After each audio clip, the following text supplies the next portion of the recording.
விரிவாக பார்ப்பதற்கு முன்பாக முதலில் தலைப்புச் செய்திகள். தமிழகம் முழுவதுமாக சுட்டெரிக்கும் வெயிலையும் பொருட்படுத்தாமல் வேட்பாளர்கள் தெரு தெருவாக சென்று வாக்கு வேட்டையாடி வருகின்றனர். செய்திகளில் தொடர்வது சிறிய இடைவேளை.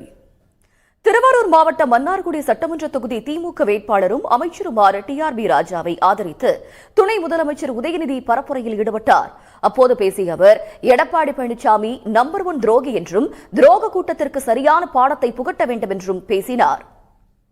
முன்னாள் முதலமைச்சர் எம்ஜிஆர் முதல் முறையாக போட்டியிட்ட தொகுதி குறித்து நடிகர் கஞ்சா கருப்பு தவறான தகவலை தெரிவித்த போதும் அதிமுகவினர் விசிலடித்து உற்சாகம் அடைந்தது காண்போரை வியக்க வைத்தது.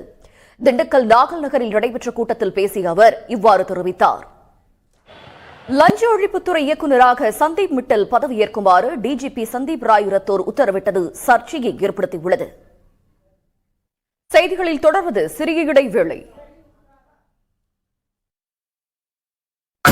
திருவாரூர் மாவட்டம் நன்னிலம் சட்டமன்ற தொகுதியில் எஸ்டிபிஐ வேட்பாளர் நெல்லை முபாரக் தமிழ்நாட்டில் கோடை வெயிலை விட சட்டமன்ற தேர்தல் களம் சூடுபிடித்திருக்கும் நிலையில் தங்கத்துக்கு நிகரான வாக்காளர்களின் பொன்னான வாக்குகளை கவர வேட்பாளர்கள் நூதன முறையில் வாக்கு சேகரிப்பில் ஈடுபட்டனர். தமிழ்நாட்டில் வாக்குப்பதிவுக்கு இன்னும் 10 நாட்களே இருக்கும் நிலையில் பல்வேறு கட்சி வேட்பாளர்கள் வீதி வீதியாக சென்று தீவிர பிரச்சாரம் மேற்கொண்டனர். கவனிக்காதவர் மக்களை எப்படி கவனிப்பார் என்று கோவையில் வாக்கு சேகரிக்க சென்ற தாவேகாவினரிடம் விஜய் குறித்து பெண்கள் கேள்வி எழுப்பினர்.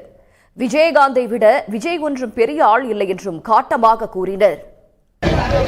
பரமக்குடியில் 1 மணி நேரத்திற்கு மேலாக நடைபயிற்சி மேற்கொண்டவாறே முதலமைச்சர் மு.க.ஸ்டாலின் பொதுமக்களிடம் வாக்கு சேகரித்தார். அப்போது செய்தியாளர்களை சந்தித்த அவர் தோல்வியின் விரக்திக்கு சென்றுவிட்டதால் எடப்பாடி பழனிசாமி அவதூறு பேசி வருவதாக விமர்சித்தார். செய்திகளில் தொடர்வது சிறிய இடைவேளை. ஜனநாயகன் திரைப்படத்தை கசிய விட்டதற்கு ஒன்றிய அமைச்சர் எல் முருகன் தான் காரணம் என்று ஆதவ் அர்ஜுனா கூறியிருந்த நிலையில் அதற்கு பாஜக மறுப்பு தெரிவித்துள்ளது. எல் முருகன் மீது குற்றம் சாட்டிய தாவேகாவுக்கு பாஜக தலைவர்கள் கண்டனம் தெரிவித்துள்ளனர்.